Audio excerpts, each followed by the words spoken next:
وأهل بيته الطيبين الطاهرين المعصومين المظلومين.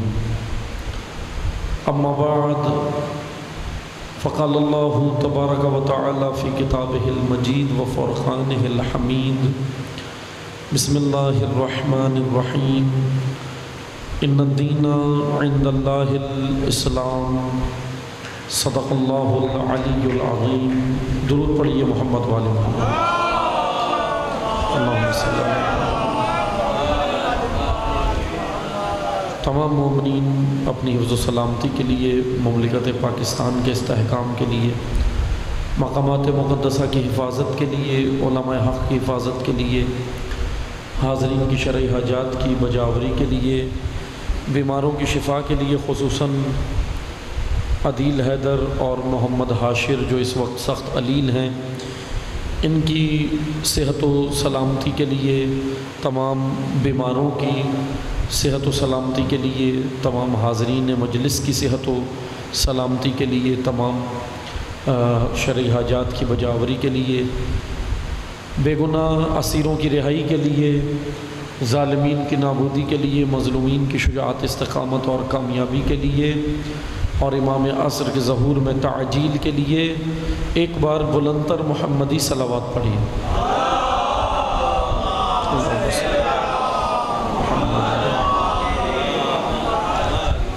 الحمدللہ، لطف الہی سے آپ کی خدمت میں موضوع گفتگو اسلام دین کامل کے عنوان سے آپ کی خدمت میں یہ چند روزہ مجالس ہیں، اور انشاءاللہ اس میں کوشش کریں گے آپ کی خدمت میں ہم طالب علمانہ مطالب بیان کریں، اور گزشتہ 2 مجالس میں جو بیان ہوا میں اس کا تمہیداً مختصر سا ذکر کر کے، تاکہ ہم موضوع سے مربوط رہیں اور پھر ہم آگے بڑھیں گے. اسلام ایک جامع دین ہے، مکمل دین ہے، کامل دین ہے. خداوند تبارک و تعالی نے بشر کی نجات کے لیے جو قانون مقرر کیا ہے اسے دین اسلام کہا ہے. نہ کہ صرف مسلمانوں کی، بشر کی نجات کے لیے، تمام انسانیت کی نجات کے لیے قانون الہی کے جس میں بشر نجات پا سکتا ہے وہ دین اسلام ہے. دین کے جو لغوی معنی ہیں، لفظ دین کے لغت کے اندر جو معنی ہیں، دین کہتے ہیں آئین کو. دین کا اپنا جو ایک معنی بنتا ہے وہ آئین ہے، کانسٹیٹیوشن. اس وجہ سے جب دین کا معنی ہم پڑھتے ہیں تو ہمیں پتہ چل جاتا ہے کہ اللہ نے جو دین نازل کیا وہ انفرادی نہیں بلکہ اجتماعی اور کامل دین ہے. کیونکہ دین کا جب معنی ہی آئین بنتا ہے تو اس کا مطلب یہ ہوا کہ اللہ نے بشر کی جتنی زندگی کے قوانین ہیں یا اصول ہیں یا جتنے بھی شعبۂ زندگی ہیں ان کے لیے آئین مقرر کیا ہے. ابھی ہم اگر اپنی زندگیوں کا موازنہ کریں یا بات کریں تو ہمیں ایک چیز نظر آتی ہے کہ انسان کی زندگی میں ابھی بھی کوئی نہ کوئی آئین ہے، قانون ہے. بغیر قانون کے تو انسان نہیں رہ رہا، قانون کے تحت تو زندگی بسر کر رہا ہے. اب وہ کہیں کا بھی انسان ہو، ہم ابھی مسلمانوں کی خالی بات نہیں کر رہے، میں ایک کلی بات کر رہا ہوں، چاہے وہ یورپ میں رہنے والے ہوں، چاہے وہ امریکہ میں رہنے والے ہوں، ایشیا میں رہنے والے ہوں، آسٹریلیا میں رہنے والے، دنیا کے جس بھی خطے پر رہنے والے لوگ ہوں، جہاں بھی جس خطے پر رہنے والے لوگ، وہاں پر انسان کسی نہ کسی قانون کے تحت زندگی بسر کر رہا ہے. اب یہی ہم نے دیکھنا ہے کہ وہ قانون، ہاں اب یہ ایک الگ بحث ہے کہ وہ قانون اللہ کا ہے یا انسانوں کا بنایا ہوا.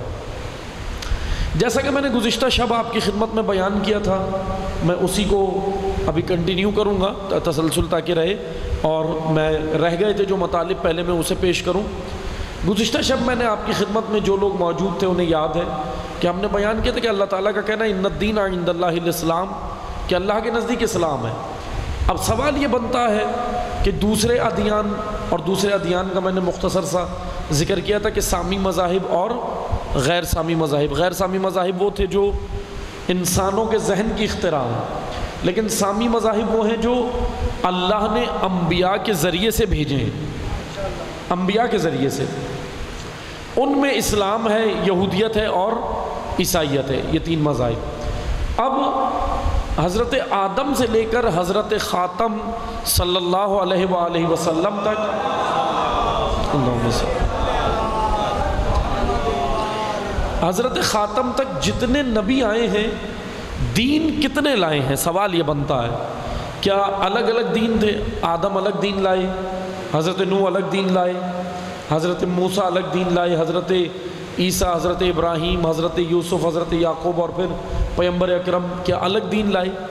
تو جب ہم قرآن دیکھتے ہیں تو قرآن تمام گزشتہ پچھلی تمام کتابوں کا نچوڑ قرآن ہے، اور رسول اللہ کے آنے کے بعد اللہ نے اعلان کیا کہ اب ان کے بعد کوئی نبی نہیں آئے گا۔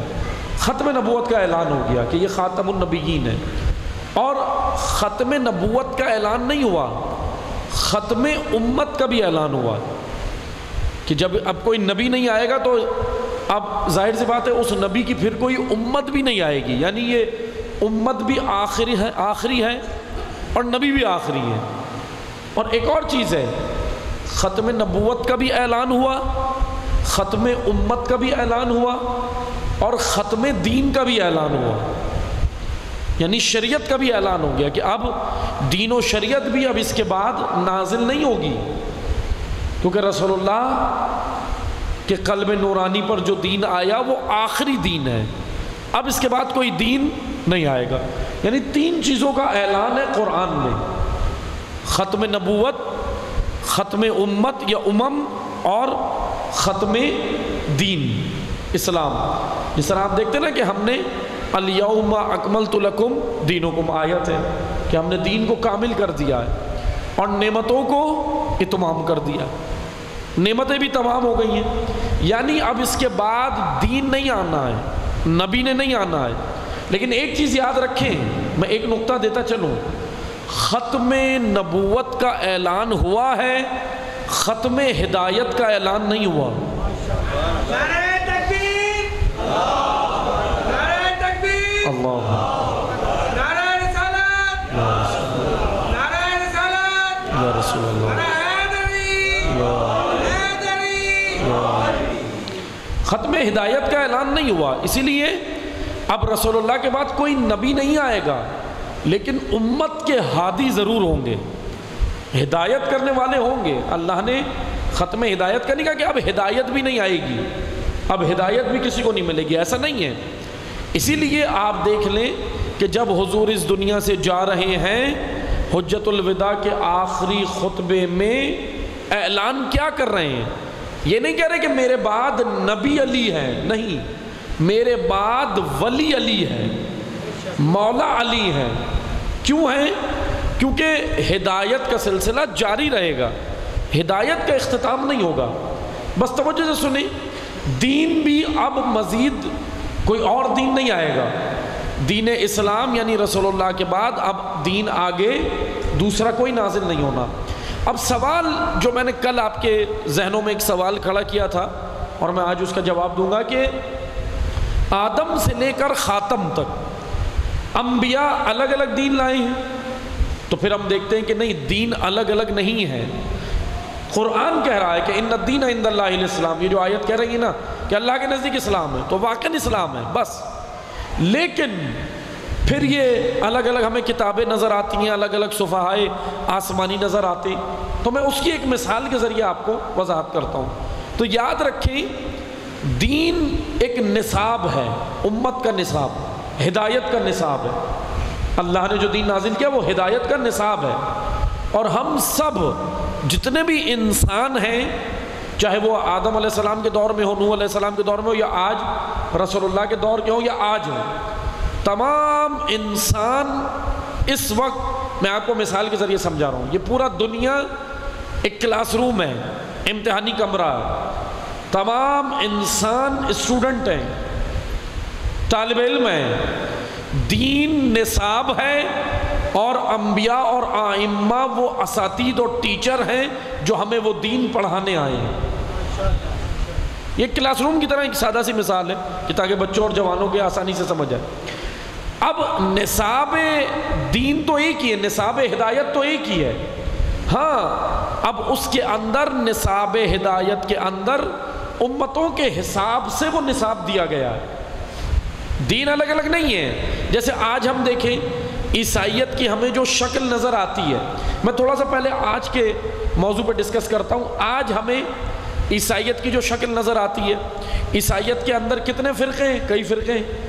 کیتھولک فرقہ ہے، سب سے بڑا فرقہ کیتھولک ہے، آرتھوڈاکس ہے، پروٹیسٹنٹ ہیں، یہ کئی فرقے بنے ہوئے ہیں۔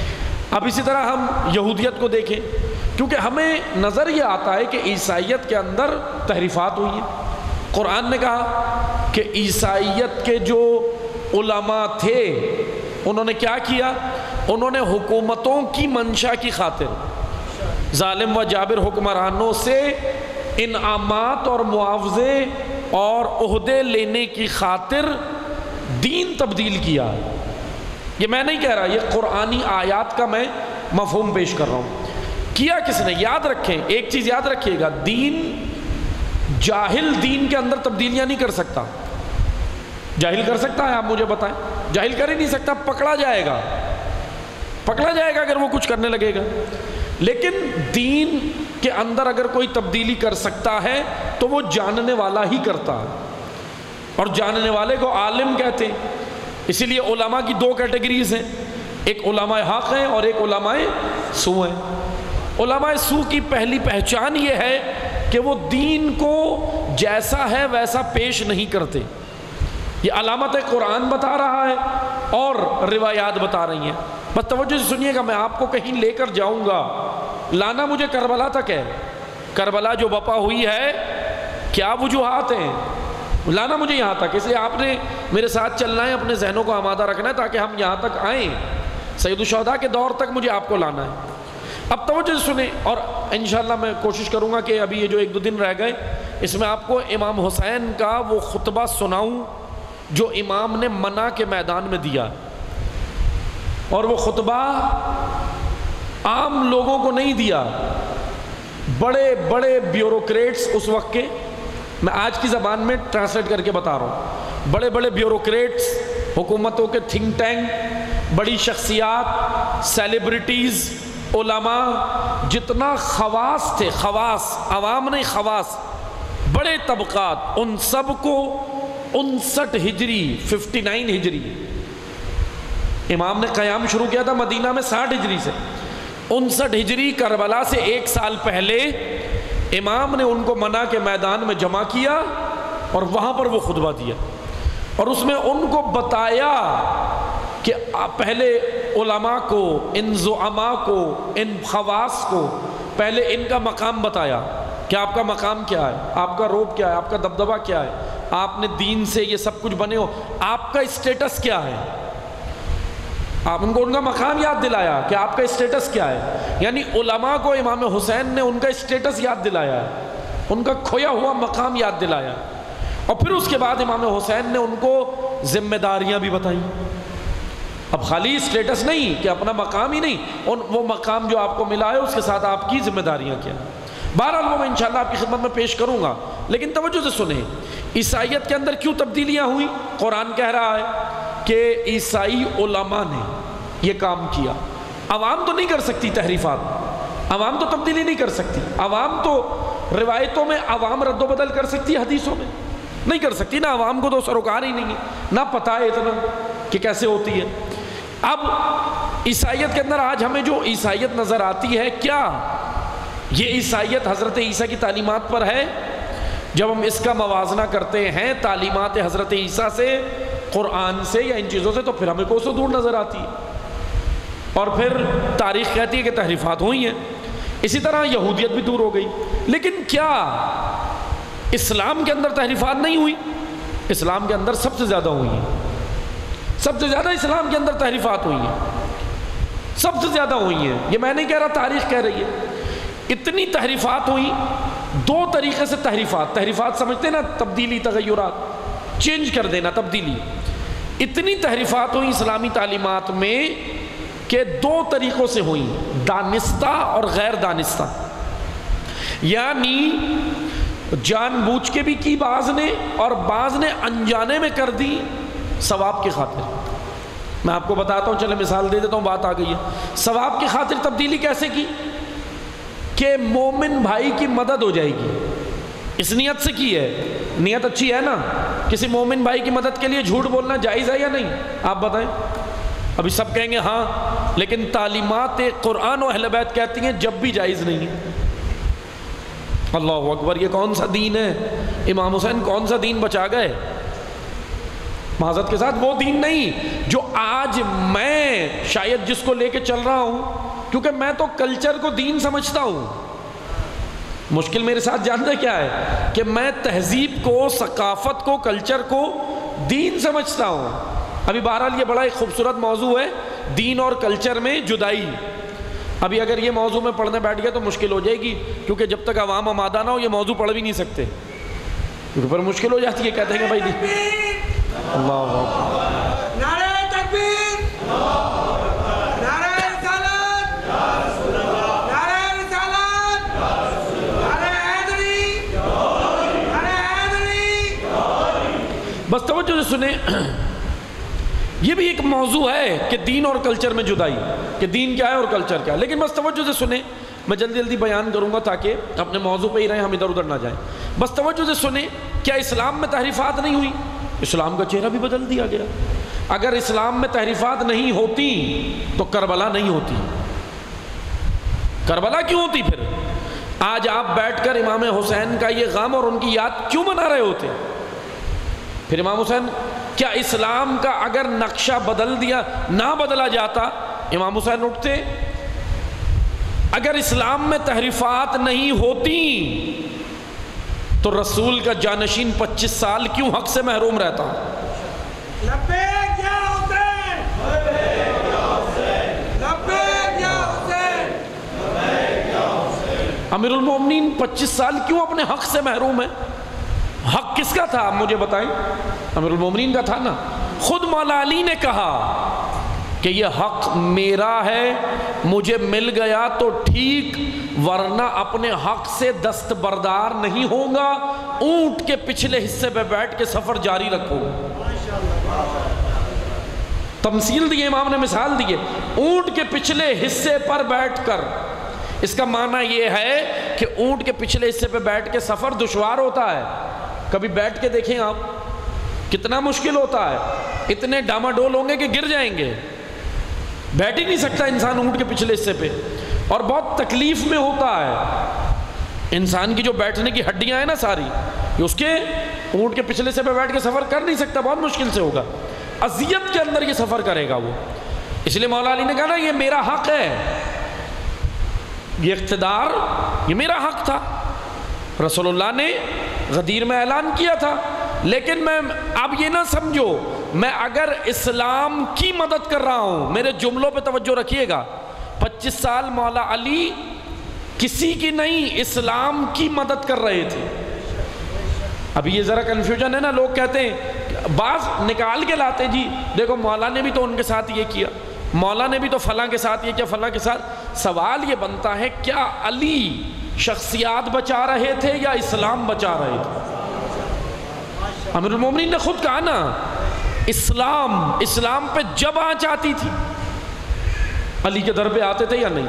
اب یہ میں نہیں کہہ رہا، سنن ترمذی، امام احمد ابن حنبل، امام نسائی، مروج الذہب کے مسعودی، تاریخ ابن خلدون، تاریخ طبری، یہ سب کہہ رہے ہیں کہ جب بھی خلفائے اسلام کو کوئی بھی مدد درپیش ہوتی تھی جاتے علی کے در پہ تھے۔ میں نہیں کہہ رہا، یہ میں حوالے دے رہا ہوں کتاب کے، خود کہہ رہے ہیں کہ جب بھی، کیونکہ اس بات سے تو واضح ہو گیا، اب اعتراض ہم پہ نہ کرو کہ علی سے مدد کیوں مانگتے ہو، ہم تھوڑے ہی اسلامی خلفاء بھی علی سے مدد مانگتے تھے، بھئی صرف ہم تھوڑی مانگ رہے ہیں، تاریخ ہے، آپ آ کر دیکھ لیں۔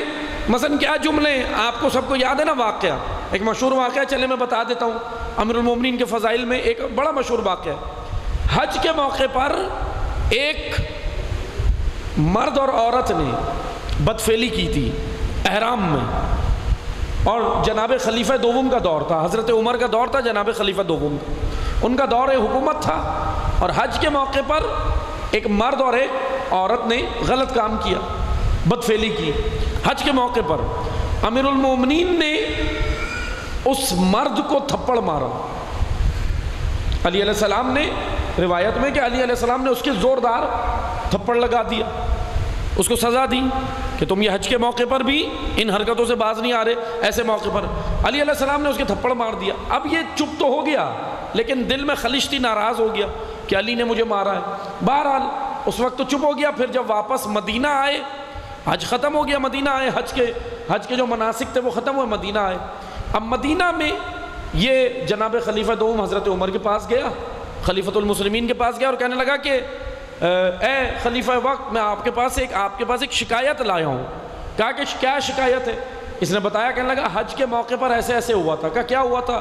کہا کہ مجھ سے غلطی ہو گئی تھی، گناہ ہوا تھا، اور واقعاً میں اپنی غلطی کا اعتراف کرتا ہوں، لیکن ادھر اس موقع پر علی نے، ابو الحسن نے، علی نے میرے تھپڑ مارا تھا۔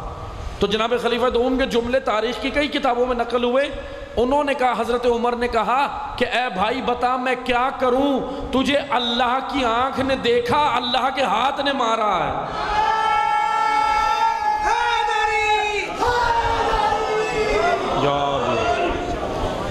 کہنے لگے اب بتا اس میں کیا کروں؟ یہ فضائل امیر المومنین واقعاً، لیکن سوال یہ بنتا ہے اتنے فضائل ہونے کے باوجود امیر المومنین کیا کہہ رہے ہیں؟ یہ حق میرا تھا۔ 25 سال میں نے ایسے گزارے، نہج البلاغہ علی کہہ رہے 25 سال میں نے ایسے گزارے جیسے گلے میں ہڈی پھنس جائے، نہ نگلی جا سکتی ہو نہ اگلی جا سکتی ہو۔ کتنی تکلیف کا عالم ہوتا ہے۔ پھر ایک جگہ اور مثال دی، جس طرح آنکھ میں بال چلا جائے۔ آپ مجھے بتائیں آنکھ میں ایک بال چلا جائے اتنا سا، کیا کنڈیشن، کیا کیفیت ہوتی ہے ہماری؟ بیٹھ سکتے ہیں سکون سے؟ جب تک وہ بال نکل نہ جائے کوئی کام نہیں کر سکتے۔ ابھی میں مجلس پڑھ رہا ہوں، خدا نہ خواستہ بال ہی چلا گیا آنکھ میں، مجلس پڑھنا دشوار ہو جائے گی، بار بار میں آنکھ کو ہاتھ لگاؤں گا، ہوگا نہیں؟ کوئی عبادت کرو، نماز پڑھ رہے ہو، نماز پڑھنا مشکل ہو جائے گی۔ اس کنڈیشن اور کیفیت کو امیر المومنین بیان کر کہ 25 سال میں نے ایسے گزارے۔ اگر اسلام میں تحریفات نہ ہوتی تو حقدار کو حق نہیں ملتا، مل جاتا۔ کربلا نہیں ہوتی، پھر کربلا کی ضرورت کیوں پیش آئی؟ کیونکہ اتنی تحریفات اسلام میں ہو گئیں کہ جب حسین ابن علی اٹھے ہیں تو مکہ والوں کو خطاب کر کے کہہ رہے تھے کہ اسلام کا برتن تم نے الٹ دیا، آخر میں تلی پہ جو چکنائی بچتی ہے اس چکنائی کو لے کر تم دیندار بنے ہوئے۔ یعنی اسلام نہیں ہے تمہارے پاس، پورا ایک برتن کے اندر سالن پکائیں آپ، اور سالن سارا پھینک دیں، پتیلی میں سالن ہو اس کو پھینک دیں، آخر میں چکنائی بچے گی، تلی پہ چکنائی بچے گی نا، اس سے پیٹ بھر جائے گا، روٹی کھا لیں گے، کھانا کھا لیں گے، سیر ہو کے کھائیں گے، پیٹ بھرے گا۔ اس چکنائی سے کیا کریں گے؟ وہ چکنائی کسی کام کی نہیں رہتی۔ امام حسین محاورتاً یہ جملہ اپنے خطبے میں کہہ رہے تھے مکہ میں کھڑے ہو کے کہ دین کا جو برتن ہے نا وہ پورا لو، اسلام مکمل لو، یہ ادھورا ادھورا نہیں لو، پسندیدہ اسلام۔ میرے مطلب کا دین ہوگا تو میں نے لے لیا، اور جو میرے مطلب کی بات نہیں ہو اس کو ہٹا دوں۔ جیسے بعض لوگ اپنے دفاع کے لیے حدیثیں سناتے ہیں، کوئی کام کر رہے ہو نا، اپنے دفاع کے لیے حدیث سنا دیں گے کہ جی جو تو ایسے ہے، میں تو مولا کے فلاں فرمان پہ چل رہا ہوں، ایسے ہی ہوتا ہے نا، بعض ہوتے ہیں۔ لیکن امام حسین کیا کہہ رہے ہیں؟ دین کو نوک زبان کا ذائقہ مت بناؤ، یا نوک پہ نہیں رکھو، اندر لے کر جاؤ، امپلیمنٹ کرو، عمل کرو، اتارو دین کو اندر۔ نوک زبان پہ اگر رہے گا تو بہت جلد تم اسے تھوک بھی دو گے، اور تھوک دیا، ہزاروں نے تھوک دیا، 72 نے دین کو اتار لیا۔ یہ جو آئے نا حسین پہ قربان ہونے، یہ کون تھے؟ جنہوں نے دین پر مکمل عمل کیا، آ گئے۔ اور وہ جو بیٹھے رہے وہ دین اتنا لیتے تھے جتنا ضرورت کے لیے کافی ہو، جتنا کافی ہو۔ بس توجہ سے سنیں عزیزان محترم، اسلام میں تحریفات کافی ہوئی۔ آئیں میں آپ کو بتاتا ہوں تاریخ کیا کہتی ہے۔ تاریخ یہاں تک کہتی ہے، میں چلیں بغیر نام لیے بتاؤں گا، توجہ سنیے گا۔ مکہ کے گورنر ہیں، بڑی شخصیت ہیں، بعد پیغمبر اکرم بہت بڑی شخصیت ہیں، مکہ کے گورنر رہے اور حدیثوں کے راوی ہیں۔ پہنچ گیا، ٹھیک ہے، یہ مکہ میں رہے۔ اب میں نے کیا بیان کیا تھا آپ کو کہ بعض لوگوں نے اسلام میں تبدیلی اس لیے کی کہ نیت اچھی تھی کہ بھئی چلو کسی مومن کی مدد ہو جائے گی، کسی مسلمان بھائی کی، لیکن بعض نے حدیثوں میں تبدیلی اس لیے کی کہ دشمن کی پلاننگ کی وجہ سے، سازش کی وجہ سے، یعنی کئی طرح کے گروپس تھے، کئی طرح کے گروہ تھے۔ ایک گروہ جو کفار کا اعلی کار تھا، جس کو قرآن نے منافق کہا ہے، یہ مسلمانوں کے اندر موجود تھا۔ اب منافقین میں کئی کیٹیگریز تھی، اب ان میں سے ہوا یہ کہ مکہ کے اندر ایک عکا کا رہنے والا تھا۔ عکا ایک جگہ تھی، اب اس کا نام خیر بہرحال اب تو وہ سب مکہ کی قلمرو کے اندر اب سب زمینیں آ گئی، اب تو جغرافیہ ذرا الگ ہو گیا ہے نا، پہلے کے زمانے میں ذرا الگ تھا اس ٹائم۔ عکا ایک جگہ تھی مکہ سے چند کلومیٹر کے فاصلے پہ۔ عکا کا بزنس مین بڑا تاجر تھا، اور کام کیا کرتا تھا؟ پیاز کا، پیاز، یہ کیونکہ وہ زراعت والی زمین تھی قریب میں، تو یہ وہاں پہ پیاز اگاتے تھے اور پیاز لے کر مکہ میں آتے تھے، اپنا بزنس وغیرہ تھا ان کا، تاجر تھے، اور مکہ میں پیاز بیچتے تھے۔ اب یہ مکہ میں آ کے جب بیچتے تھے پیاز، ایک بار ان کا ہوا یہ کہ بزنس کا بڑا نقصان ہونے لگا، پیاز بک ہی نہیں رہی تھی۔ انہوں نے گورنر مکہ کو جا کر کہا کہ دیکھیں میں بزنس مین ہوں، میں تاجر ہوں، فلاں، اپنا تعارف کرایا، میں وہاں سے آیا ہوں، مسلمان ہوں، کلمہ گو ہوں، میرا ایک مسئلہ ہے۔ کہا کیا مسئلہ ہے؟ کہا مسئلہ یہ کہ میری پیاز نہیں بکتی یہاں پہ، مکہ والے اب پیاز نہیں خریدتے۔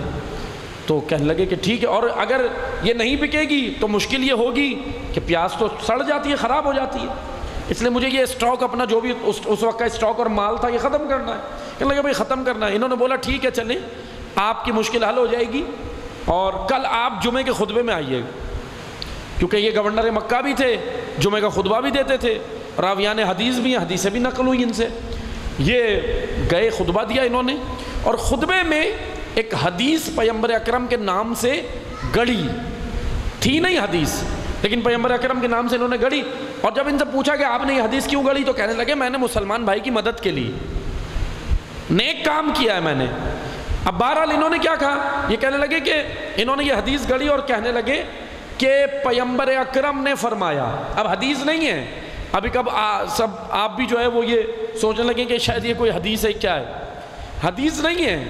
انہوں نے خطبہ دیا، مکہ میں خطبہ دیا، اور کہنے لگے پیغمبر اکرم نے فرمایا جو شخص مکہ میں بیٹھ کر عکا کی پیاز کھائے گا اس پر جنت واجب ہے۔ اور پیاز کیا بکنی تھی، چھلکے بھی خرید کے لے کے گئے لوگ، کیونکہ جنت واجب ہو گئی، اب چھلکے بھی خرید کے لے کے گئے۔ بس عزیزان محترم، ہوا یہ جب ان سے پوچھا یہ کیوں کیا، تو کیا کہنے لگے کہ مسلمان بھائی کی مدد کے لیے۔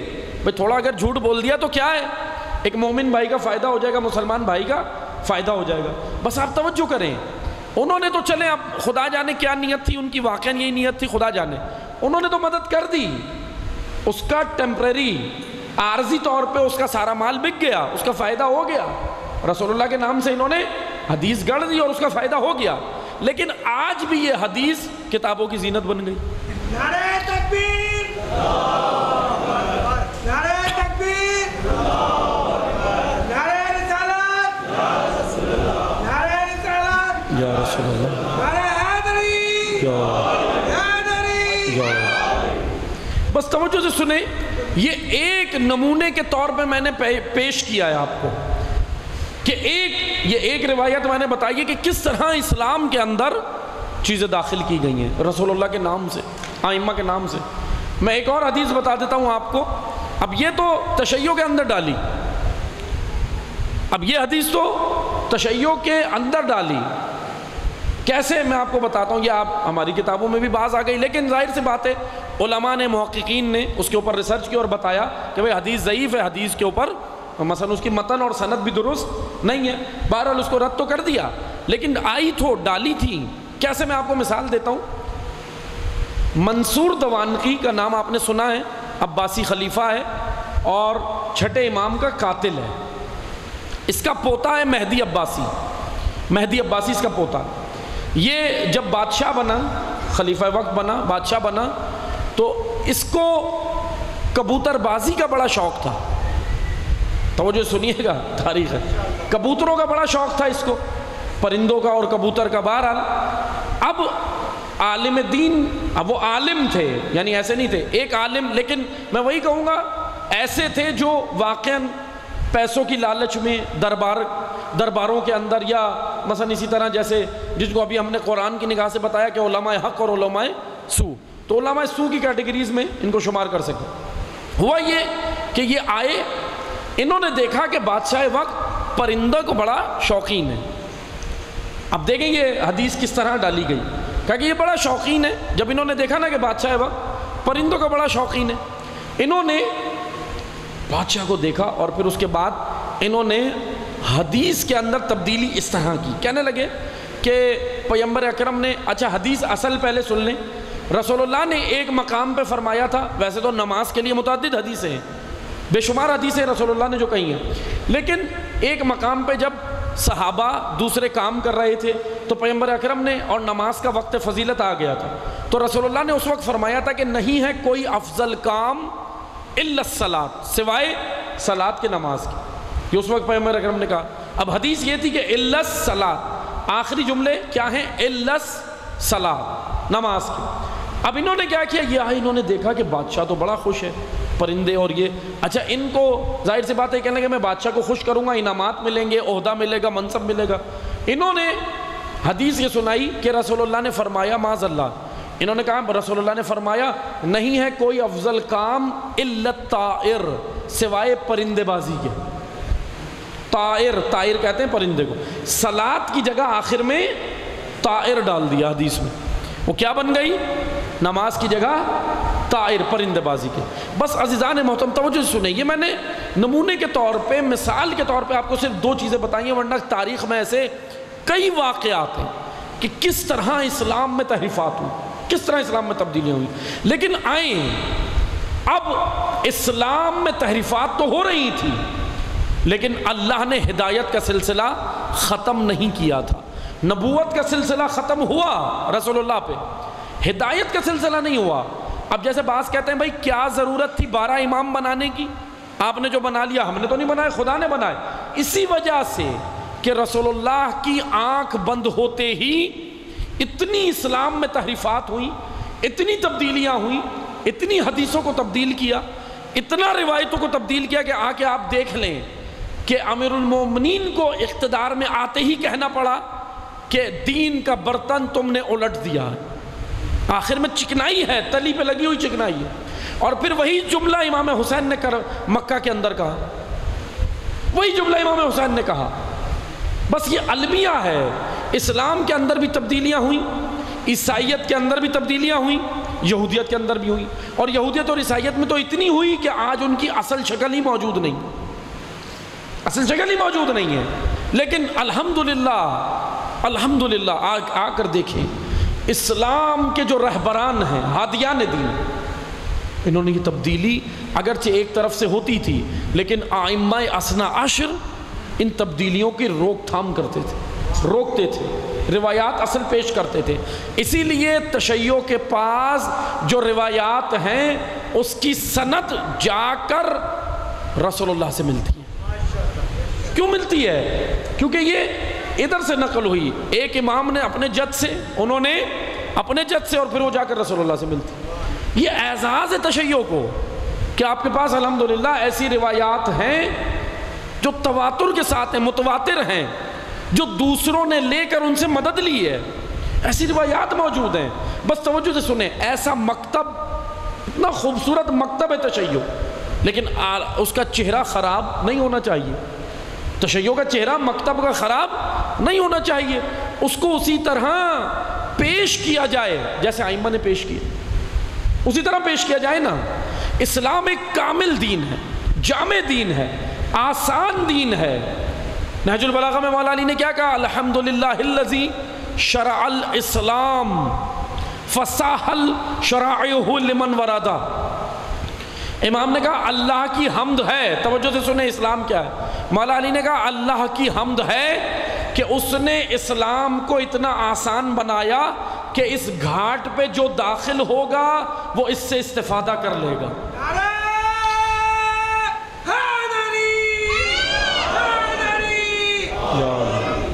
اس سے استفادہ کر لے گا۔ اور آ کر دیکھیں شرائعہ لمن ورادہ، شرائع شرعیہ، شرعہ شریعت عربی میں گھاٹ کو کہتے ہیں، گھاٹ کو، جیسے نہر بہہ رہی ہو تو اس کی گھاٹ ہوتی ہے، گھاٹ پہ اتر کے وہاں سے پانی لیا جاتا ہے، شرعہ گھاٹ کو کہا جاتا ہے۔ آئیں آ کر دیکھیں آپ آج جو علماء اتنی ریسرچ کرتے ہیں، تحقیق کرتے ہیں، مدارس میں بیٹھ کر مجتہد بنتے ہیں، فقی بنتے ہیں۔ فقی کا معنی کیا ہے؟ فقی کہتے ہیں ظاہر سے باطن تک جانے والے کو، ظاہر سے جو ظاہر، دیکھیں ظاہر سے جو ظاہر سمجھے اسے فہیم کہتے ہیں، اور جو ظاہر سے باطن سمجھ لے اسے فقی کہتے ہیں۔ اور قرآن کہہ رہا ہے کہ دین میں تفقہ کرو، دین میں غور و فکر کرو، دیکھو اسلام کیا ہے، اور اتنا جامع دین، کامل دین۔ آئیں میں آپ کو آج کے عصر حاضر کے حوالے سے بس بتا کر میں ذکر مسائب پہ آؤں گا، کیونکہ باقی جو چیزیں ہیں میں انشاءاللہ 2 دن میں آپ کی خدمت میں بیان کروں گا۔ توجہ سنیے گا، اسلام اتنا جامع دین ہے، دوسروں نے اعتراف کیا ہے لیکن یہاں سے تعلیمات نہیں پہنچی۔ آئیں یہی قرآن آج آپ دیکھیں، امیر المومنین نے کیا کہا تھا کہ حکمت مومن کی گمشدہ چیز ہے۔ پہلے یہ جملہ سن لیں پھر میں اپنے اس ٹاپک پہ آؤں گا، وہ آپ کو روایت سنا۔ حکمت مومن کی گمشدہ چیز ہے، کافر کے پاس سے بھی ملے تو لے لو تمہاری ہے۔ نہج البلاغہ میں کہا نا امام نے کہ کافر کے پاس سے بھی ملے تو لے لو تمہاری ہے۔ حکمت مومن کی گمشدہ چیز ہے، اور حکمت ہے کیا؟ علم، خزانے علوم کے۔ آج آپ دیکھیں ناسا کون ہے؟ امریکہ کا ادارہ ایسٹرو فزکس کا، فلکیات کا ادارہ۔ آج انہوں نے بہت ساری تصویریں شائع کی ہیں نا، ابھی لیٹسٹ کئی تصویریں شائع کی ہیں۔ کہاں کی؟ اوپر جا کے انہوں نے کون کون سے جزیروں کی اس کی تصویریں شائع کی ہیں نا، ناسا نے تصویریں شائع کی ہیں کہ بھئی دیکھو NASA National Aeronautics and Space Administration دنیا کا سب سے بڑا ادارہ ہے۔ اسی طرح کینیڈا کی بھی اسپیس ایجنسی ہے، یورپ کی بھی اسپیس ایجنسی ہے جو جا کر فلکیات کے اندر کرتے ہیں۔ آج آپ دیکھیں ناسا نے یہ تصویریں شائع کی اور بتایا دنیا کو کہ یہ چیزیں ہیں، لیکن اے کاش علی کے دور میں ہوتے۔ علی یہی تو کہہ رہے تھے، ناسا آج بتا رہا ہے، علی اس وقت کہہ رہے تھے کہ میں زمینوں سے زیادہ آسمانوں کے راستے جانتا ہوں۔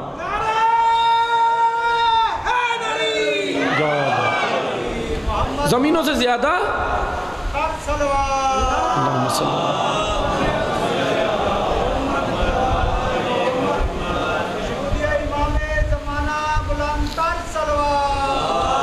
صلی اللہ محمد۔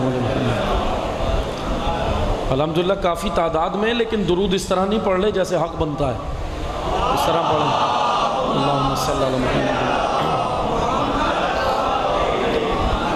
علی کہہ رہے تھے میں زمینوں سے زیادہ آسمانوں کے راستے جانتا ہوں، لیکن پوچھنے والے نہیں تھے۔ کوئی کہتا تھا داڑھی میں بال کتنے میری پگڑی میں پیچ کتنے، آج میں کیا کھاؤں گا، کیسے سوؤں گا۔ امیر المومنین یہی تو کہتے تھے کہ اے کاش پروردگارہ انہیں مجھ سے لے لے، مجھے ان سے لے لے۔ ایک جگہ مولا علی نے کہا خدایا انہیں مجھ سے لے لے، مجھے ان سے لے لے، مجھے ان کے اوپر بدتر حکمران دے اور مجھے ان سے بہتر رعایا نصیب فرما۔ ایک جگہ امیر المومنین کے جملے آپ اندازہ کریں، یعنی اتنے احمق تھے، اتنے بے شعور تھے یہ لوگ، علی جیسے امام کو یہ جملے کہنے پڑ گئے۔ علی نے کبھی مرحب کے سامنے کہا انہیں مجھ سے لے لے، مجھے ان سے نہیں۔ انتر کے سامنے عمر ابن عبد ود، بڑے بڑے عرب کے پہلوان امیر المومنین سے لڑنے آئے، مولا نے کہیں نہیں کہا کہ خدایا مجھے ان سے بچا، یہ جملہ نہیں ملتا۔ علی نے مقابلہ کیا، کیونکہ یاد رکھیں علی کو بے شعور پیروکار نہیں چاہیے، چاہے سامنے باشعور دشمن ہو۔ علی باشعور دشمن قبول کر لیتے ہیں، بے شعور پیروکار نہیں مانتے۔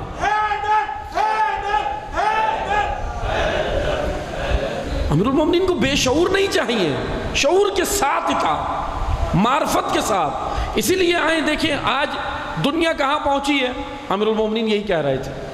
آج آپ دیکھیں رہبر معظم نے جو جوانوں کو خطاب کرتے ہیں بار بار کیا کہہ رہے ہیں؟ رہبر معظم آیت اللہ خان نے کیا کہتے ہیں ان جوانوں کو؟ یہ جوانان بیٹھیں توجہ سنیے گا، میں ایک مثال دوں گا آپ کو قرآنی۔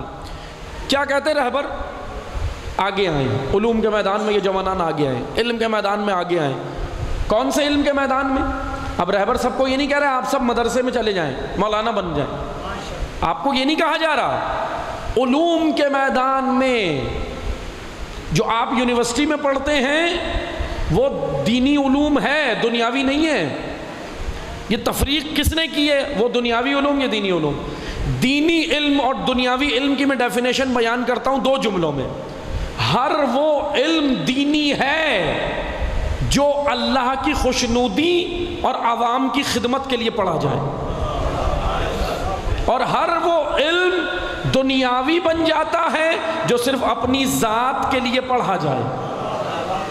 اب وہ آپ مدرسے میں بیٹھ کے پڑھیں وہ دنیاوی بن جائے گا، اور اگر یونیورسٹی میں بیٹھ کر پڑھیں نسلوں کی اپنی خدمت کریں عین دینی علم ہے۔ آپ بتائیں نا مجھے، یہ آپ ایسٹرو فزکس پڑھتے ہیں، بائیو پڑھتے ہیں، آپ زولوجی پڑھتے ہیں، آپ آنکولوجی پڑھتے ہیں، آپ میڈیکل پڑھتے ہیں، آپ یہ خلیوں کے اوپر ریسرچ کرتے ہیں، یہ ساری چیزیں کرتے ہیں، یہ دیا کس نے؟ ابھی ہم مرہون منت ہیں سائنس کے کہ جی سائنس نے دیا ہے، 200 سال پہلے فلاں نے دیا تھا، 300 سال پہلے فلاں کا نظریہ تھا، 400 سال پہلے فلاں کا نظریہ تھا۔ لیکن آ کر دیکھیں 1400 سال پہلے ایک یونیورسٹی تھی، اور وہ جعفری یونیورسٹی تھی۔ مدینہ میں ایک ایسی یونیورسٹی بھی تھی جہاں 4000 شاگرد آتے تھے 1400 سال پہلے، 4000 شاگرد آتے تھے، ایک وقت میں 4000 اسٹوڈنٹ جمع ہوتے تھے، اور وہاں سے آ کر دروس لیتے تھے، وہاں سے آ کر علمی استفادے کرتے تھے۔ اب ان 4000 کو امام کیا صرف فقہ پڑھاتے تھے؟ صرف اصول، صرف منطق، فقہی احکام پڑھاتے تھے؟ ان 4000 کو بٹھا کے کیا سکھاتے تھے کہ پانی یہاں سے ڈالنا وضو کا، مسح ایسے کرنا، تیمم ایسے کرنا؟ نہیں عزیزان محترم، امام ان کو علوم دیتے تھے آگے کے۔ آئیں انہی میں ایک شاگرد ہے مفضل بن عمر جوفی، مفضل امام کی خدمت میں آیا، کہنے لگا مولا میٹرلسٹ نے بڑا سر اٹھایا ہے۔ میٹرلسٹ مادہ پرست، جن کا یہ نظریہ ہے کہ دنیا خود خلق ہوئی ہے، گیسز سے خلق ہوئی ہے، گیسز سے۔ چلو شکر ہے گیس تک پہنچ گئے، کیونکہ قرآن نے بھی یہی کہا ہے کہ دخان بادلوں کو کہا ہے۔ قرآن نے جو خلقت بتائی نا وہ دخان تک بتائی۔ آہستہ آہستہ یہ ریسرچ کر کے بادلوں میں اور گیسوں تک تو پہنچ گئے، چلو انشاءاللہ گیسوں کے خالق تک بھی پہنچ جائیں گے۔ بھئی یہاں تک تو آپ آئے گئے نا، یہاں تک تو چلو مان لیا کہ دنیا ایسے خلق ہوئی، گیسز سے ہوئی۔ سب سے پہلی چیز دنیا میں پانی کے اوپر یہ دنیا بنی، خلق ہوئی اور ایسے ہوئی۔ پانی تک تو آ گئے، انشاءاللہ ٹھیک ہے، پانی کا خالق بھی سمجھ آئے گا۔ جیسے میں آپ کو ایک مثال دیتا ہوں نا، شے تک تو آ گئے، شے انسان نے کیا بنایا ہے؟ پروڈکٹ بنائی ہے۔ یہ لکڑی کا ممبر ہے نا، یہ لکڑی کا ممبر ہے، یہ لکڑی سے انسان نے ممبر تخلیق کیا ہے۔ انسان بھی بڑا خوبصورت خالق ہے۔ کیسا خالق ہے کہ لکڑی سے ممبر بنا لیا۔ لیکن آپ مجھے بتائیں، اے انسان لکڑی سے ممبر بنا لیا، لیکن لکڑی کس نے بنائی؟ لکڑی کا خالق کون ہے؟ لکڑی تو خود نہیں بنائی نا، یہ تو درخت سے نکلی۔ درخت کو اگانے والا، درخت کو پروٹین دینے والا، درخت کو حیات بخشنے والا کون ہے؟ وہ ذات۔ اسی طرح یہ میٹرلسٹ تھے، چھٹے امام کے دور میں بھی تھے میٹرلسٹ، یعنی اہل مادیون، مادہ پرست۔ آ کے امام کے شاگردوں سے بحث کرتے تھے، مفضل کے پاس آئے، کہنے لگے ان سے بحث کرتے تھے۔ وہ آئے امام کی خدمت میں مفضل، اور کہنے لگے مولا یہ آ کے ہم سے بحث کرتے ہیں، کہتے ہیں کہ اس طرح ہیں، اور جو ہے یہ دنیا کا خالق کوئی نہیں ہے، اور یہ اس طرح خلق ہو گئی ہے۔ امام نے مفضل کو 40 دن ریگولر کلاسز دی ہیں، اکیلے کو۔ واقعاً بڑا ظرف تھا کہ امام اتنا آمادہ تھا ظرف کہ امام نے اکیلے اس کو پڑھایا 40 دن۔ فجر میں بلاتے تھے امام، فجر کی نماز کے بعد بلاتے تھے، یہ امام کے پاس آتے تھے فجر کی نماز کے بعد، اور ان کی کلاس کتنی لمبی چلتی تھی؟ ظہر تک۔ ظہر کا وقت ہوتا تھا جب اٹھتے تھے، اتنی لمبی کلاس ہوتی تھی۔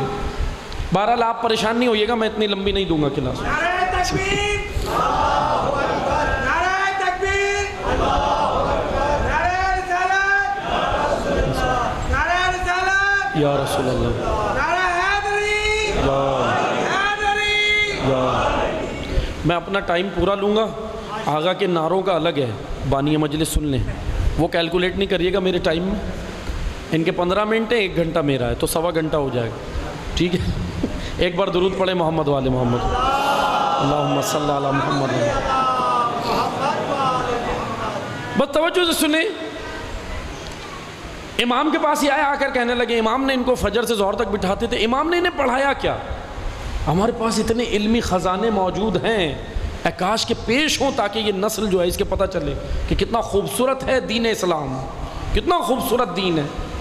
میں اس لیے نہیں کہہ رہا ہم مسلمان ہیں اس لیے تعریفیں کر رہے ہوں، نہیں، تمام ادیان کا کمپیریزن کر لیں، تقابل کر لیں، آپ کو اسلام نظر آئے گا سب سے بہترین، کر کے دیکھ لیں، اور کیا جن لوگوں نے وہ بھی قائل ہو گئے کہ اسلام ہے، کیونکہ اسلام اپنے اندر ایک مکمل جامعیت رکھتا ہے، باقی ادیان نہیں رکھتے اپنے اندر اتنی جامعیت۔ اب امام سے انہوں نے آ کے پوچھا، امام نے کہا کہ ٹھیک ہے آپ بیٹھے، امام نے ان کو پڑھایا، امام نے نباتات کے علوم پڑھائے، حیوانات کے علوم پڑھائے، باٹنی، زولوجی، زمین کی تخلیق، آسمان کی تخلیق، اور صرف درختوں کے سرسری علوم نہیں پڑھائے امام نے انہیں، بلکہ مفضل کو یہ کہا کہ یہ درخت بھی بتایا اور پتے کیسے غذا تیار کرتے ہیں وہ بھی امام نے بتایا، بارشوں کے قطروں کی حکمت، پہاڑوں کی خلقت، جانوروں کے اندر اقسام، سمندروں کے جانور الگ، خشکی کے الگ، امام نے یہ ساری چیزیں پڑھائی۔ بس اسی لیے توجہ سے سنیں، یہ جو میں آپ کو کہہ رہا تھا نا رہبر معظم کہہ رہے ہیں علوم میں آگے آئیں، وہ اسی لیے کہہ رہے ہیں کیونکہ اب یہ دور ٹیکنالوجی کا دور ہے، آگے جتنا دور آنا ہے ٹیکنالوجی ہے، آپ نے آگے آنا ہوگا ورنہ پیچھے رہ جائیں گے، ابھی کل 14 اگست ہے، کل ہے پرسوں ہے، شاید کل ہے پرسوں ہے، اب 14 اگست آ رہی ہے، 14 اگست یوم آزادی ہے نا، ملت پاکستان کیا دے گی یوم آزادی پہ، یا حکومت پاکستان کیا دے گی پاکستان کو؟ کچھ بھی نہیں ہے دینے کے لیے، ایک ملی نغمہ گا دیں گے، ایک ملی نغمہ دے دیں گے بس، اور کیا دیں گے؟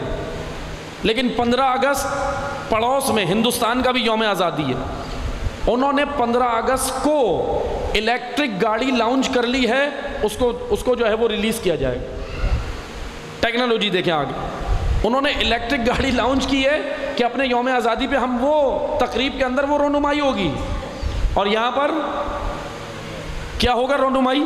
کچھ بھی نہیں، سلینسر نکال کے 14 اگست منائی جائے گی بائک۔ اب آپ مجھے بتائیں کہاں لگایا ہے جوانوں کو جنہوں نے علم کے میدان میں آنا تھا، تباہ کیا ہے جان بوجھ کے، تباہ کیا ہے جان بوجھ کے، یہ غلامی ہے، آزادی کب ہے؟ یہی تو غلامی ہے، جب سوچ غلام ہو تو پھر آزادی نہیں ملتی۔ ہاں آزادی اگر چاہیے تو آزادی ایک ہی جگہ مل سکتی ہے، اور اس حریت کے امام کو حسین کہتے ہیں، یہ امام حسین آزادی کا درس دیتے ہیں، لیکن کاش کہ ہم نے، بہرحال توجہ سے سنیں، آگے جتنا اثر ہے وہ ٹیکنالوجی کا ہے۔ اب یہ ٹیکنالوجی ایجاد کہاں سے ہوئی ہے؟ وہ بعض لوگ سمجھتے ہیں کہ یہ سائنٹسٹ نے کی ہے، ٹھیک ہے انہوں نے کی ہے، لیکن فرسٹ کریٹر کون ہے اس ٹیکنالوجی کا؟ میں اگر اور دقیق نگاہ سے کہوں وہ بھی خدا ہے، فرسٹ کریٹر وہ بھی خدا ہے۔ کیسے؟ آئیں میں آپ کو بتاتا ہوں۔ آپ کے ہاتھوں میں یہ موبائل ہے، اس موبائل کو کہتے ہیں، اس ٹیکنالوجی کو کہتے ہیں میونیچرائزیشن، جانتے ہیں جوانان جو اس کے اوپر ریسرچ کرتے ہیں، میونیچرائزیشن یہ وہ ٹیکنالوجی ہوتی ہے جس کے اندر بڑی پروڈکٹ کو چھوٹا کر کے پیش کیا جاتا ہے، لیکن اندر سے اس کے آئٹم اور چیزیں کم نہیں کی جاتی، بس پروڈکٹ چھوٹی ہو جاتی ہے۔ اب دیکھیں موبائل کی اسکرین کتنی سی جیب میں آ جاتی ہے، لیکن جب یہ اسکرین ایجاد ہوئی تھی تو اتنی بڑی تھی کہ اس ہال کے پورے برابر ہوتی تھی۔ کمپیوٹر جب ایجاد ہوا تھا اسکرین اس ہال کے برابر ہوتی تھی، آج آپ کے ہاتھ میں اتنی چھوٹی سی اسکرین۔ یہ ٹیکنالوجی کا ایک استعمال ہوا اس کے اندر، ماہرین نے کیا ہے، اس ٹیکنالوجی کو کہتے ہیں میونیچرائزیشن۔ ماہرین سے پوچھا یہ ٹیکنالوجی آپ نے لی کہاں سے، کیسے ایجاد کی؟ بڑی پروڈکٹ کو چھوٹا کر کے پیش کرنا، اندر سے اس کے مٹیریل کم نہیں کرنا۔ کیسے ایجاد کیا؟ ماہرین نے کہا ہم نے مچھر کو دیکھ کے ایجاد کیا. مچھر، مانسٹر، یہی مچھر جو کاٹ کے بھاگ جاتا ہے، آپ کو ڈینگی پھیلا دیتا ہے. اس مچھر کو دیکھ کے اور پوچھا مچھر کا پتہ کہاں سے چلا؟ کہنے لگے سورہ بقرہ کی 26ویں آیت سے. سورہ بقرہ 26ویں آیت، ان اللہ لا یستحیی ان یضرب مثلا ما بعوضۃ فما فوقها. اللہ کوئی مذاق نہیں کرتا، بلکہ خدا تمہیں مچھر کی مثال دے رہا ہے. بعوضہ، مچھر، میں تمہیں مچھر کی مثال دیتا ہوں. وہ اس وقت 1400 سال پہلے انسانی لیول اتنا اوپر نہیں تھا، اپ گریڈ نہیں تھا. آیت نازل ہوئی، کافر ہنسنے لگے. کافروں نے خوب مذاق اڑایا اور کہا کہ اللہ مچھر کی باتیں کر رہا ہے، یہ کیسی باتیں؟ اب اس وقت کے لوگوں کے لیے تو بڑی عجیب تھی نا. اور پھر ابھی بھی مجھے بتائیں، ابھی بھی یہ مچھر کی آیت کا ہم کریں کیا؟ بھئی کیوں خدا نے مچھر کی مثال دی؟ سوال تو بنتا ہے نا. کہیں مچھر کی مثال، کہیں چیونٹی کی مثال، یہ مثالیں دی ہیں نا خدا نے. کہیں مکھیوں کی مثال، کہیں مکڑی کی مثال. قرآن کریم میں یہ مثالیں دی ہیں نا خدا نے. مچھر کی مثال جانتے ہیں کیوں دی خدا نے؟ اور پھر آگے کہہ بھی دیا کہ اس میں صاحبان اول الالباب، جو عاقل ہیں، ان کے لیے نشانیاں موجود ہیں. خدا نے یہ نہیں کہا جو کلمہ گو ہے اس کے لیے، یہ نہیں کہا. خدا نے یہ نہیں کہا کہ قرآن میں اس کے لیے نشانیاں زیادہ ہیں جو کلمہ گو ہے. خدا نے کہا جو صاحبان اول الالباب ہیں، جو عقل کو اپنی استعمال کریں گے، وہ پہنچ جائیں گے قرآن تک. پہنچ گئے. مچھر میں کیوں؟ اب میں آپ کو تھوڑی سی مچھر کی بھی وضاحت کر دوں. ماہرین سے پوچھا بھائی مچھر کہاں سے ملا؟ کہنے لگے سورہ بقرہ میں جب خدا نے اس کی مثال دی نا، تو ہم نے پھر مچھر پہ تحقیق کی، مچھر پہ ریسرچ کی. تو پھر ماہرین نے یہ کہا، میں نے نہیں، ماہرین نے کہا. ماہرین کہتے ہیں مچھر میں 2 پارٹس ہیں باڈی کے، ایک بیرونی اور ایک اندرونی. وہ تو سب میں، ہم میں بھی ہیں، ہاتھ پاؤں اور یہ آنکھیں واقع سب باہر ہیں. اندر جو ہے وہ رگے، پھیپڑے، شریانے ہیں نا. 2 ہیں نا، 2 ہو گئے نا، اندرونی بیرونی، انٹرنل ایکسٹرنل. اب ہر جانور کے اندر بھی اسی طرح ہے. تو ماہرین نے کہا کہ ہم نے مچھر کے بدن پہ ریسرچ کی، باڈی پہ ریسرچ کی، تو پتہ چلا، ریسرچ کر کے ماہرین نے کہا پتہ چلا کہ مچھر کے بدن کے اندر اللہ نے اتنے اعضاء اور پارٹس رکھے ہیں کہ وہ ایک ہاتھی اور اونٹ کے بدن سے زیادہ ہیں. اس سے انہوں نے میونیچرائزیشن بنائی کہ بڑی پروڈکٹ کو ہم چھوٹا مچھر کو دیکھ کے کر سکتے ہیں. ابھی آپ مجھے بتائیں معذرت کے ساتھ، یہی قرآن کے ساتھ ہم نے کیا کیا؟ مچھر والی آیت کا تعویذ بنا کے بچے کو پہنایا. اب آپ مجھے بتائیں وہ آیت تعویذ کے لیے نہیں تھی، سوچنے کے لیے تھی، غور کرنے کے لیے تھی. آپ مجھے بتائیں اسے، یعنی بعض نے اس آیت کو پڑھا، پانی میں پھونکے ماری پلا دیا، یہ بھائی سب پئیں شفا ملے گی. ٹھیک ہے، وہ آپ کا عقیدت احترام اپنی جگہ. قرآن بے شک شفا دیتا ہے، بدن کو بھی دیتا ہے، روح کو بھی دیتا ہے، بے شک. میں اس میں ابھی آپ کا خدا نہ خواستہ آپ کے کسی عقیدے کو ٹھیس نہیں پہنچانی، لیکن اس کے اندر ریسرچ کرنی تھی. اسی لیے تو قرآن نے کہا کہ تفکر کرو، غور و فکر سے اس کو پڑھو، ٹھہر ٹھہر کر پڑھو، دیکھو اس میں کیا ہے. کتنا عشق ہے حسین کو قرآن سے کہ کہہ رہے ہیں عباس جا کر 1 رات کی مہلت لو. 9 محرم حضرت عباس گئے، اشقیاء سے کہا 1 رات ہمیں چاہیے، ہے نا واقعہ، 1 رات کی مہلت. اے حسین کیا کرنا ہے 1 رات آپ کو؟ کیوں 1 رات کی مہلت چاہیے؟ آئیں آ کر دیکھیں، حسین نے بتا دیا کہ کیوں چاہیے تھی. جیسے 1 رات کی مہلت ملی، نماز اور قرآن. اللہ اکبر، اتنا عشق ہے حسین کو قرآن سے، اور قرآن سے حسین کو اتنا عشق ہے. عزادارو قرآن سے دور مت ہو خدا را، روزانہ 1 آیت کو ضرور پڑھیں. کتنی بزی لائف ہے آپ کی، کتنی اہم زندگی ہو، کتنی مصروف ہو، اب تو موبائل میں قرآن ہے، تو موبائل میں ایپس ہیں ساری، کھول کے 1 آیت تو پڑھیں روز اگر حسین سے عشق ہے. حسین کو مانتے ہو، حسین سے محبت کرتے ہو، جبھی تو الحمدللہ بیٹھے ہو فرش اعضا پہ۔ دیکھیں حسین اور قرآن جدا ہو ہی نہیں سکتے، لیکن عزادار پھر کیوں کر رہا ہے؟ میں کیوں کر رہا ہوں حسین اور قرآن کو جدا؟ کیونکہ وہ تو ہو ہی نہیں سکتے، میں یہ حرکتیں کر کے اپنے آپ کو تباہ کر رہا ہوں۔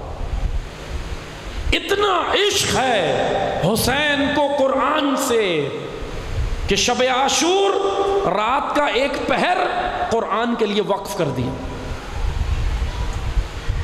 ایک پہر میں نمازیں پڑھی، ایک پہر میں ملاقاتیں کی اصحاب سے، بیویوں سے، سب سے، اہل و عیال سے، اور ایک پہر امام نے الگ سے کہا کہ یہ میں قرآن کی تلاوت کروں گا۔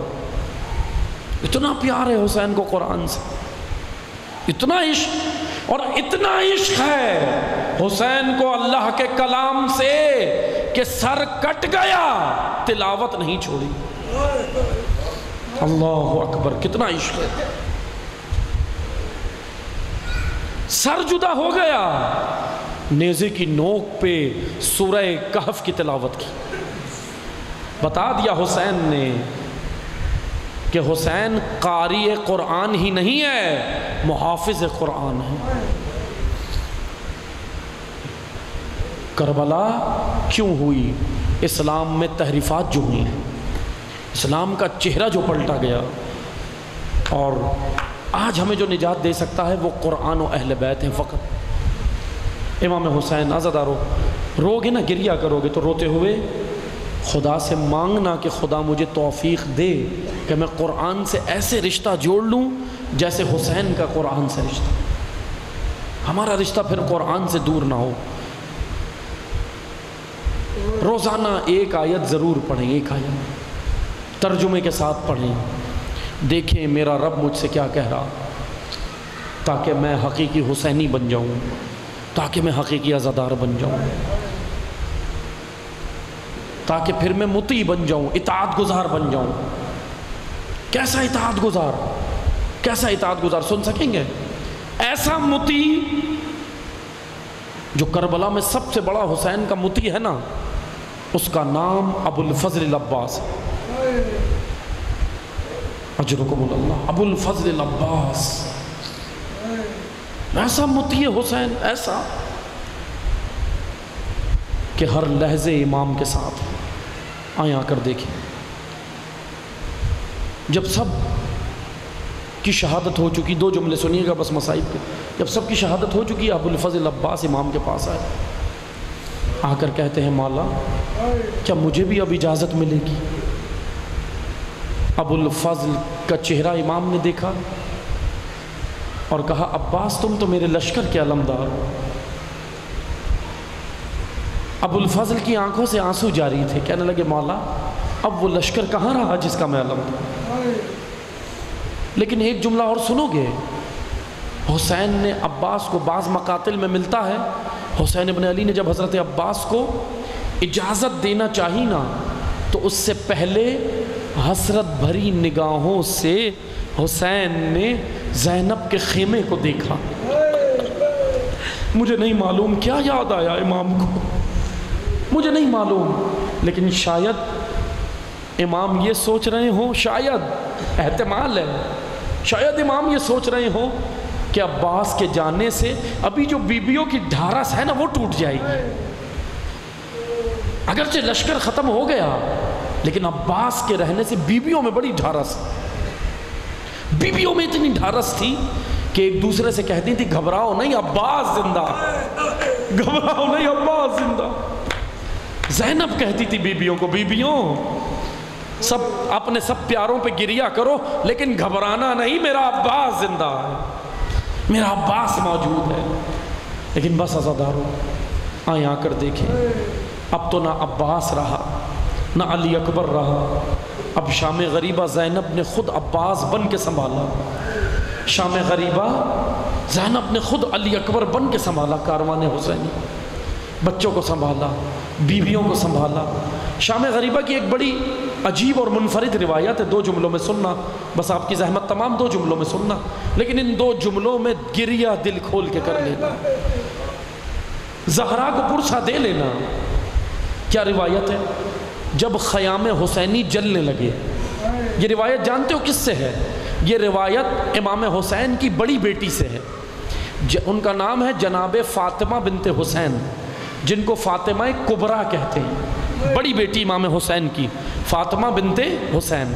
فاطمہ بنت حسین کہتی ہیں کہ جب خیمے جلنے لگے نا، عزادارو دو جملے سننا اور دعا کرنا، میں پڑھوں، بڑے سخت ہیں یہ جملے. بی بی کہتی ہیں جب خیمے جلنے لگے نا، جناب فاطمہ بنت حسین کہتی ہیں جب خیمے جلنے لگے تو لعین آ کے خیمے ہمارے جلاتے تھے. اور ایک جملہ بڑا قیامت والا ہے جناب فاطمہ کا. کہتی ہیں ان لعینوں نے ٹوٹے ہوئے نیزوں سے ہماری ردائیں بھی اتاری. اجرکم اللہ، اجرکم. ہائے غیور عباس، انہوں نے ٹوٹے ہوئے نیزے سے ہماری ردائیں اتاری.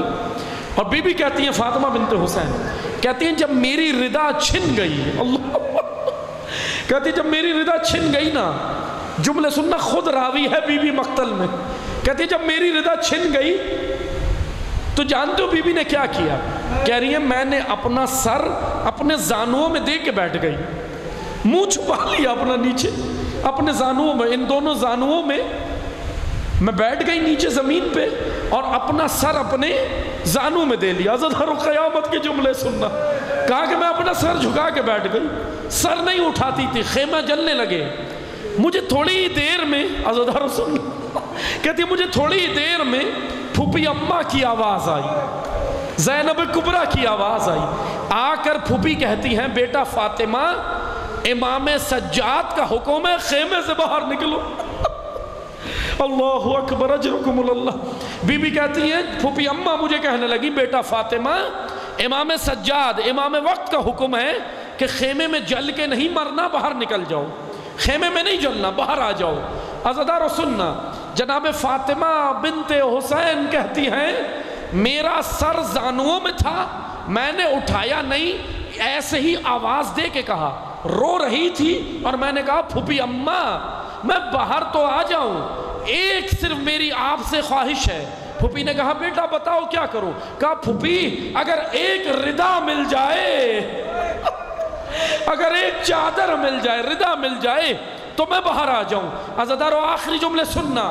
جناب زینب غیور، علی کی غیور بیٹی غیور زینب کہتی ہے، رونے لگی اور کہتی ہے بیٹا فاطمہ سن، میں تجھے ردا تو دے دوں، ذرا چہرہ اٹھا کے تو دیکھ. جیسے ہی بی بی نے چہرہ اٹھایا، پھوپھی اماں کے سر پہ ردا نہیں تھی.